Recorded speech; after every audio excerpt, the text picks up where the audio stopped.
Good morning and welcome to Take Your Life Back Today show with me, Ralf Friedrichs.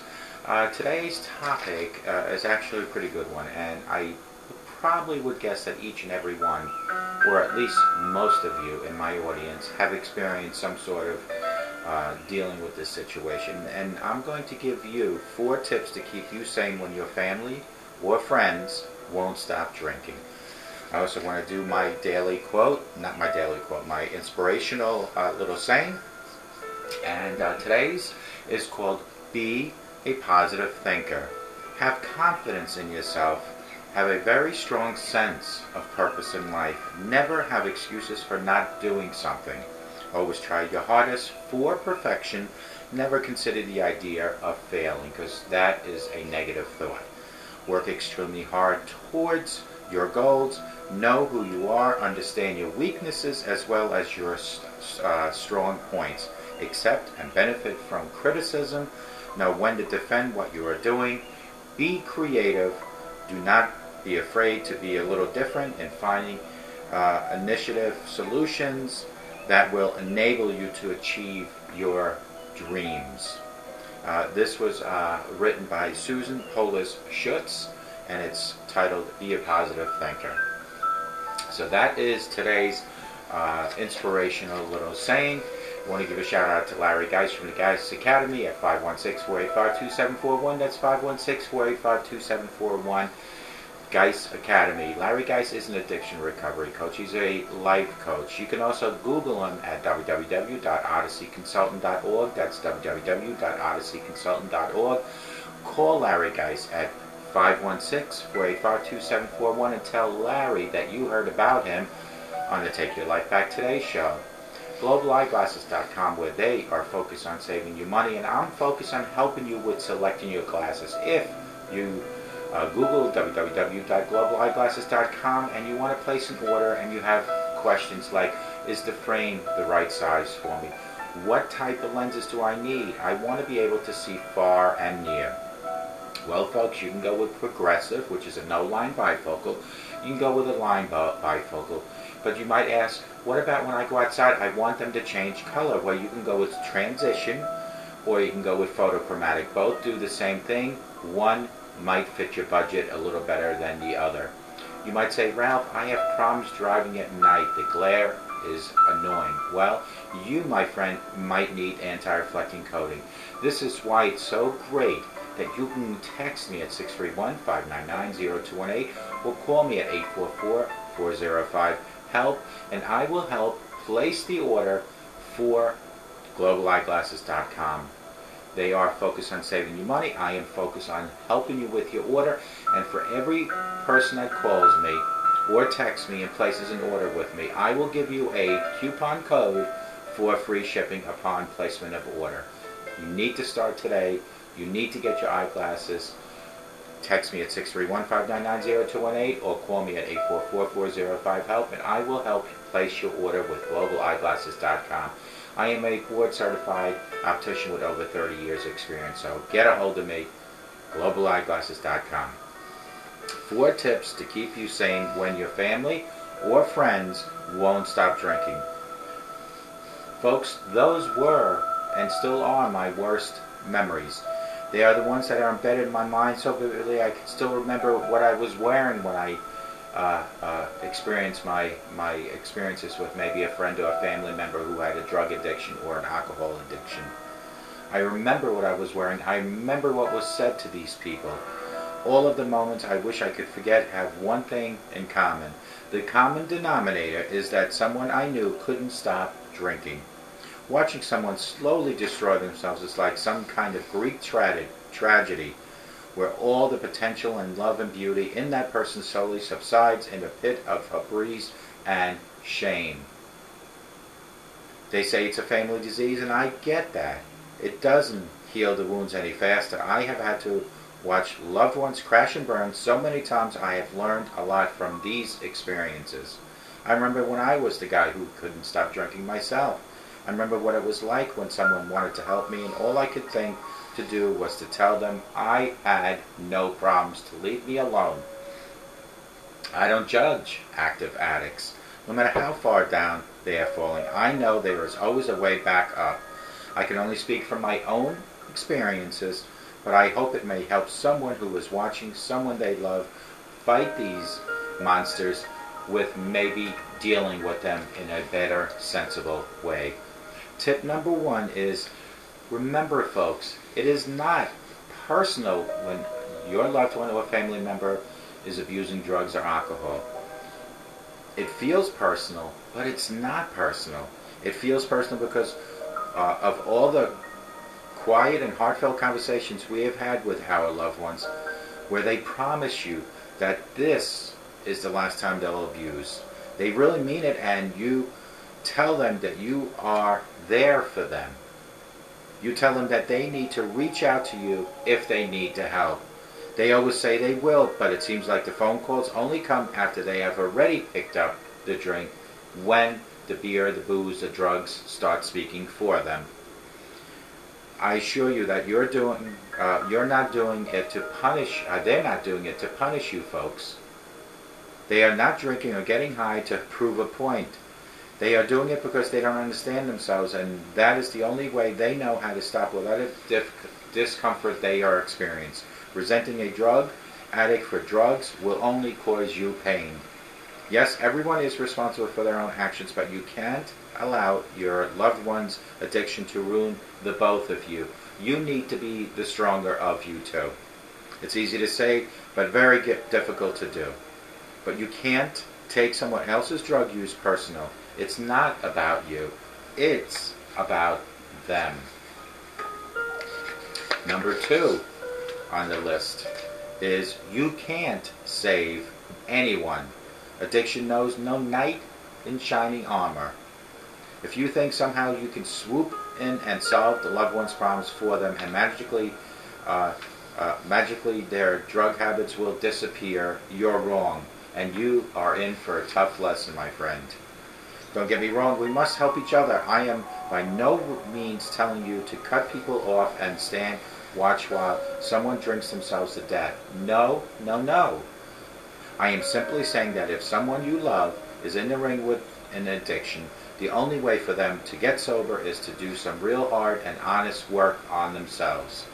They must solve their own addiction problems from the inside out. They must go to therapy, and they should, and hopefully you will, offer to go with them. Bring them to the meetings, maybe help them with some groceries or whatever it takes to help them. But you cannot save someone that doesn't want to be saved. Been down that road. It sucks, it really sucks, especially when you are someone that has gotten sober yourself. You might be in recovery or in sobriety like I am.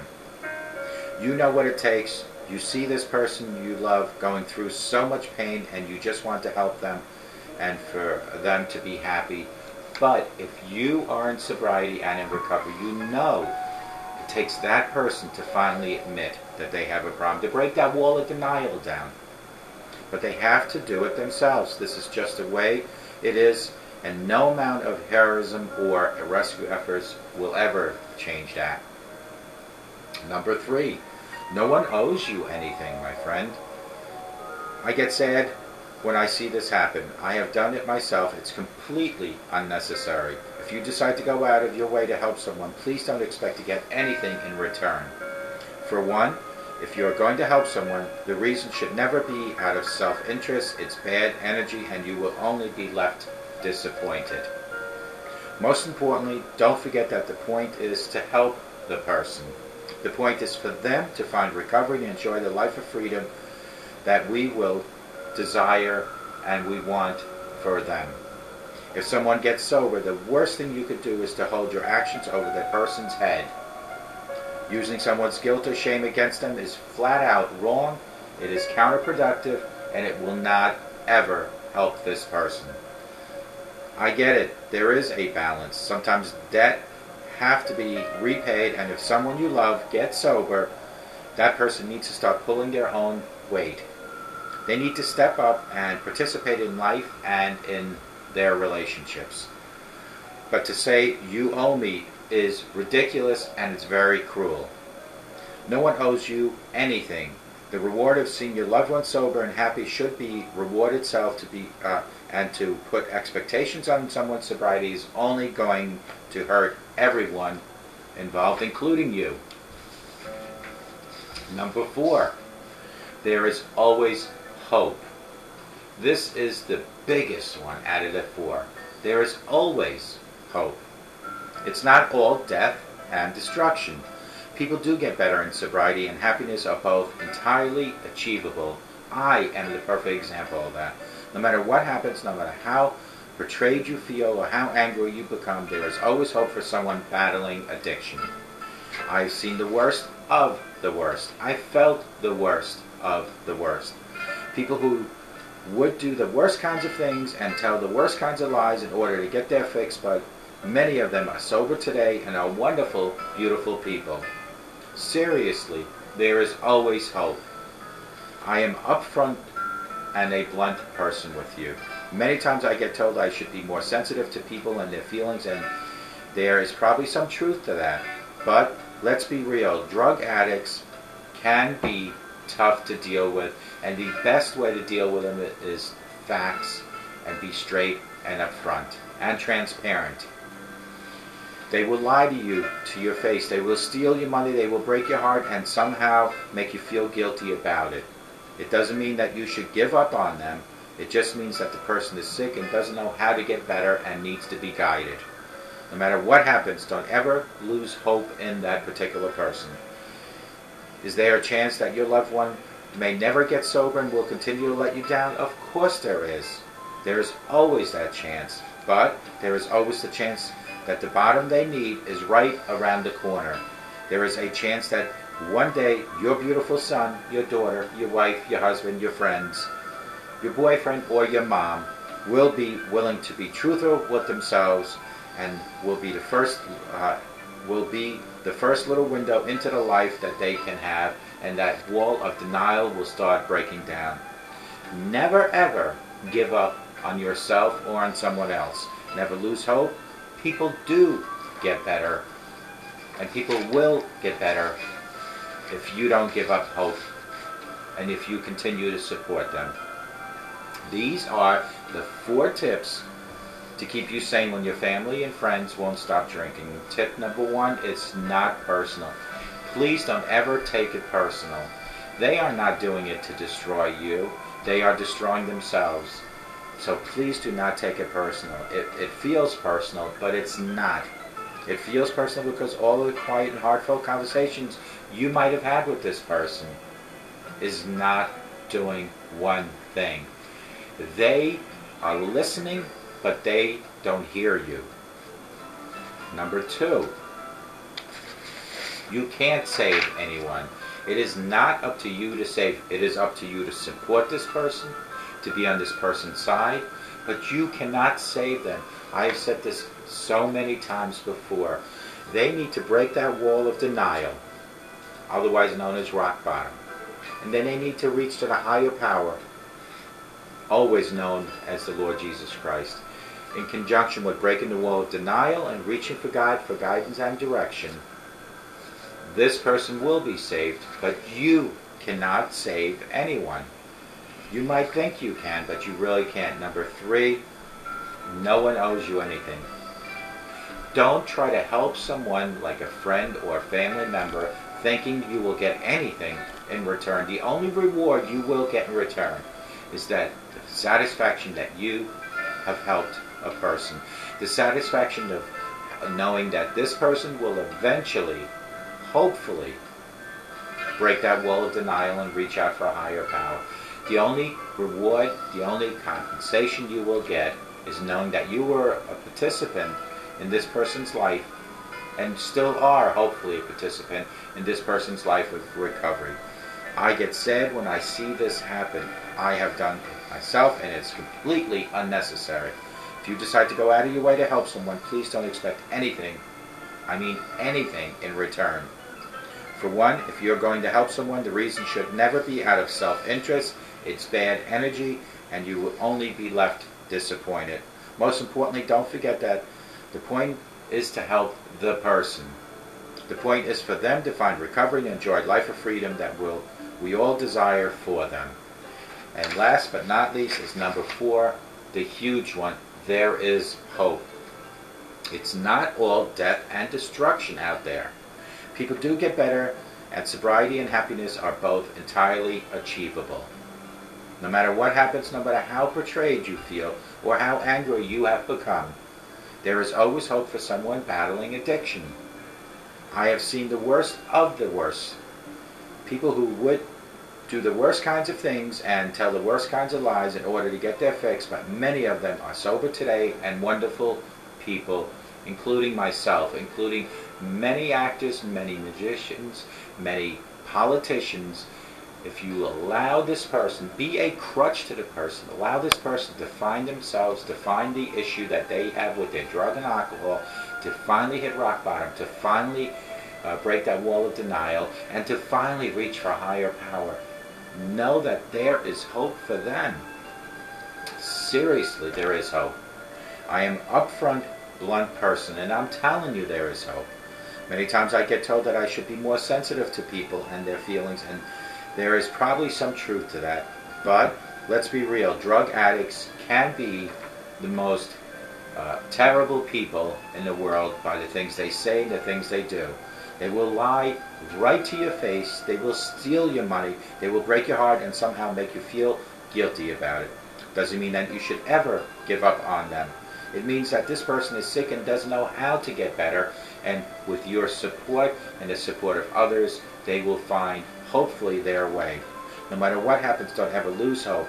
Is there a chance that your loved one may never get sober and will continue to let you down? Of course there's that chance. There's always a chance of that happening. But there's also the chance that the bottom they need is right around the corner. There is a chance that one day your beautiful son, your daughter, your husband, your wife, your uncle, your boyfriend, your girlfriend, your neighbor, your best friend will be willing to be truthful with themselves and be the first little window of life that they might experience for help. Guide them, direct them. Never give up, never lose hope. People do get better, and people will get better with your support. Folks, always try to think that only through hope all is accomplished, but more importantly, only through God everything can be accomplished. Help them realize that rock bottom consists of 2 things: breaking that wall of denial and finally admitting they have a problem, and also reaching out to the Lord Jesus for guidance and direction.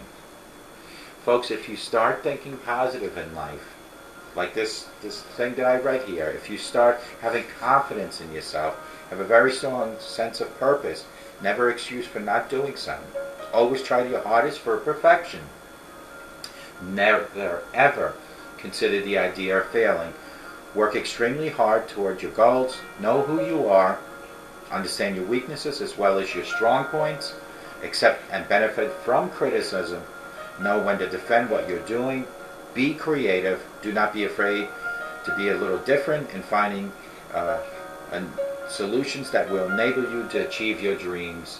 If you start thinking positive things will happen in your life. I promise you that. Remember what I always tell you, my friends, that all changes in life, no matter how big the change or how small the change, only happen with very small steps.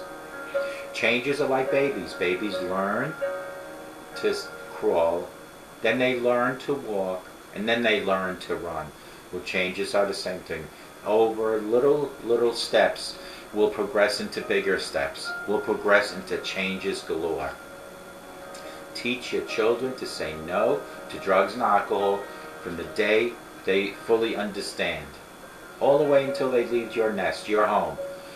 That way you have the satisfaction of knowing that you have done your best to raise your children with the proper knowledge. Folks, remember, a sober day, a sober today, I promise you will give you a better tomorrow. If you stay sober from now until you go to bed tonight, tomorrow morning you will wake up with no hangover. You will wake up remembering the day before. And if you repeat that pattern day after day after day, it will become a life of full sobriety, a life with memories, a life with less health issues, a life with a better relationship, a life with better financial stability.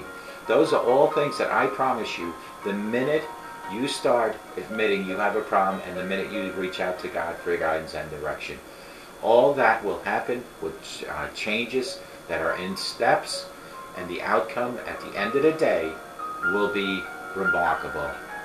Folks, I hope to God each and every one of my audience has the best day of their life, but I really hope and I really do pray for each and every one to have a sober rest of their lives. And may God bless you.